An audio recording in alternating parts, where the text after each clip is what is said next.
STP discuss कर लेते हैं, इसके बाद डिटेल में हम इसको कल की क्लास में डिस्कस करेंगे। Segmentation, targeting and positioning. Segmentation, targeting and, ये तीन बड़े ही इंपॉर्टेंट कॉन्सेप्ट हैं। इसको मार्केटिंग स्ट्रेटजी के नाम से भी जाना जाता है। ठीक है, किसी भी कंपनी का मार्केटिंग स्ट्रेटजी, ये तो हम ऑलरेडी डिस्कस कर चुके हैं। सेगमेंटेशन कि जो टोटल आपका मार्केट है, किसी न किसी एक स्पेसिफिक कैरेक्टरिस्टिक्स के बेसिस पे हम क्लासिफाई करेंगे या फिर डिवाइड करेंगे, चाहे वो नीड के बेसिस पे हो, बेनिफिट के बेसिस पे हो, ऑकेजन, लॉयल्टी, ये सारा चीज हमने डिस्कस कर ही लिया। या फिर डेमोग्राफिक बेसिस पे हो सकता है, या फिर साइकोग्राफिक पे हो सकता है। तो किसी न किसी बेसिस पे आप टोटल मार्केट को डिवाइड करते हो। जो डिवाइड करने के बाद जो आपका सेगमेंट होता है वो जनरली आपका होमोजेनियस नेचर का होता है। टोटल मार्केट आपका हेट्रोजीनियस है, डिवाइड करने के बाद एक एक सेगमेंट क्या है, आप होमोजीनियस यानी उसमें एक रूपता होती है, ताकि अपने प्रोडक्ट को सही तरीके से या फिर मार्केटिंग स्ट्रेटजी को उसमें हम सही तरीके से क्या करें, क्यूरेट कर सकें और अपना प्लान और पॉलिसी लॉन्च कर सकें उसी के हिसाब से। टारगेटिंग क्या होती है? टारगेटिंग का मतलब है जब आपने मार्केट को अलग अलग पार्ट में या फिर सेगमेंट में डिवाइड कर दिया, तो डिवीजन के पीछे आपका ऑब्जेक्टिव क्या था कि हम अपने मार्केटिंग की जो भी ऑब्जेक्टिव्स हैं सही तरीके से फुलफिल कर पाएं। और सेगमेंटेशन होगा तो हर एक सेगमेंट की जो स्पेशलिटी है उसको सही तरीके से पूरा किया जाएगा। तो टारगेटिंग का मतलब है कि out of different segment selecting one और मोर सेगमेंट, किसी एक या फिर एक से ज्यादा भी। जैसे कोलगेट के केस में हमने देखा ना कि अलग अलग कस्टमर के लिए नीड के बेसिस पे अलग अलग प्रोडक्ट बनाए गए हैं। तो बेसिकली उन्हें क्या है, नीड के बेसिस पे अलग अलग सेगमेंट बनाए। तो किसी एक सेगमेंट को सेलेक्ट करना या फिर एक से ज्यादा सेगमेंट को सेलेक्ट करने की जो प्रक्रिया है उसी को हम टारगेटिंग कहते हैं। ठीक है, तो टारगेटिंग का मतलब है कि जो आपका टोटल मार्केट है जिसको आपने अलग अलग पार्ट में सेगमेंटेशन के माध्यम से डिवाइड किया, वो कस्टमर की रिक्वायरमेंट को ध्यान में रखते हुए और जो फर्म या बिजनेस का ऑब्जेक्टिव है या फिर गोल है उसको कंसीडर करते हुए किसी एक या एक से ज्यादा सेगमेंट को सेलेक्ट करने की जो प्रोसेस है, बेसिकली क्या है, सिलेक्शन ही है। ठीक है, किसी सेगमेंट को सेलेक्ट करना आपका टारगेटिंग कहलाता है।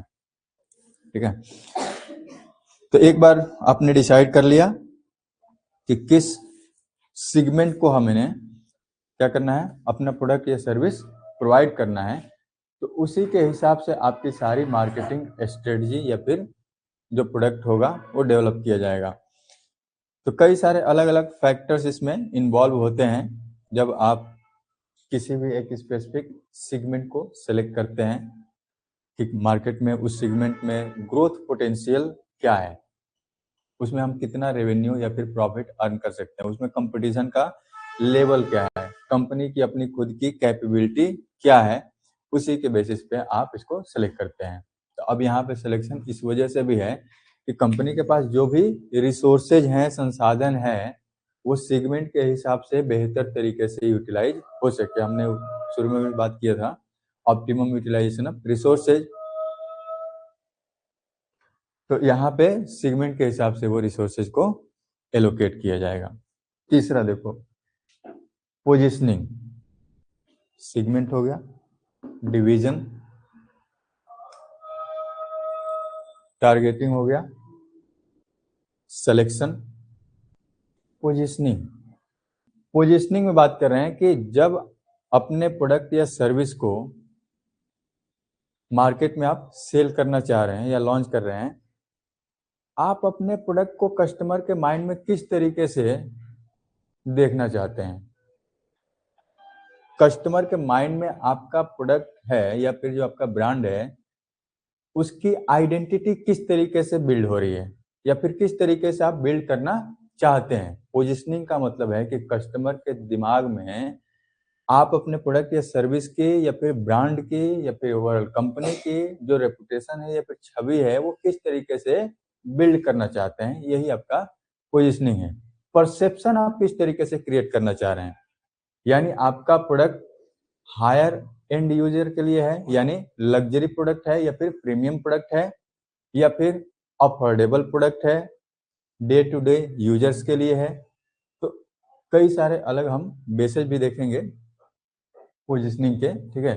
तो आप अपने प्रोडक्ट की कस्टमर के माइंड में किस तरीके से छवि क्रिएट करना चाहते हैं, रेपुटेशन कैसे बिल्ड करनी है, यानी कस्टमर आपके प्रोडक्ट को किस तरीके से देखे।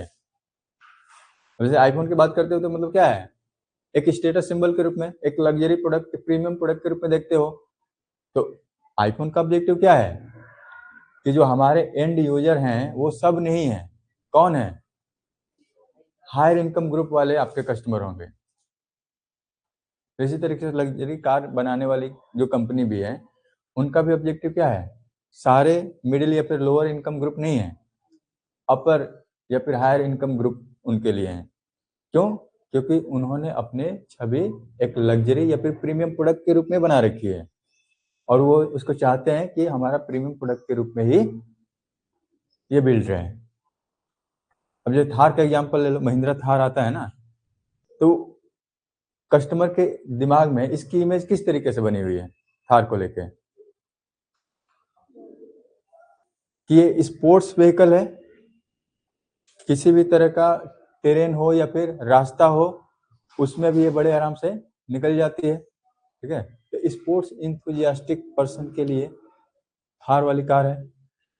तो इस तरीके से आपने जो ब्रांड बिल्डिंग है किसी भी प्रोडक्ट या सर्विस की, वो कस्टमर के दिमाग में किस तरीके से बनाना चाहते हैं। तो minds of the target audience, ठीक है, कंपेयर टू, अगर हम बात करें कि आपके जो भी कंपटीटर्स हैं, तो कंपटीटर से आपका प्रोडक्ट किस तरीके से अलग है, ये भी आपका पोजिशनिंग है कि हमारा प्रोडक्ट कंपटीटर के प्रोडक्ट के कंपैरिजन में किस तरीके से डिफरेंट है। तो ये भी आप पोजिशनिंग कर रहे हो किसी न किसी एक स्पेसिफिक यूटिलिटी के फॉर्म में या फिर सर्विस के फॉर्म में, कि आप क्या बेहतर या फिर एडिशनल या फिर एडवांटेज प्रोवाइड कर रहे हो जो आपका कंपटीटर है वो आपको नहीं दे रहा है।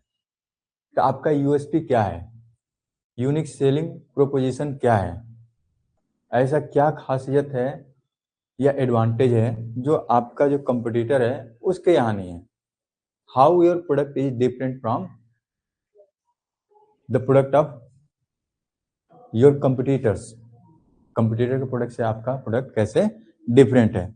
It involves creating unique and favourable perception, ठीक है, आप परसेप्शन क्रिएट कर रहे हो that differentiate the companies offering from others in the market. अब पोजिशनिंग कैसे अचीव किया जाएगा, तो वही branding, promotion, messaging, advertisement, word of mouth spread, ठीक है, प्रोडक्ट के जो फीचर्स होगी, क्वालिटी होगी, जब होगी तभी तो आप उसको एक्सप्लेन करोगे ना और मैसेज स्प्रेड करोगे। तो ब्रांडिंग, प्रोडक्ट के जो एट्रीब्यूट्स होगी, क्वालिटी होगी, ओवरऑल जो आपका मार्केटिंग कम्युनिकेशन जिस तरीके से होगा उसी तरीके से आपका कस्टमर के दिमाग में वो छवि है या फिर रेपुटेशन या फिर इमेज है वो बनेगी। तो पोजिशनिंग क्या है, एक तरीके से इमेज बिल्डिंग प्रोसेस है।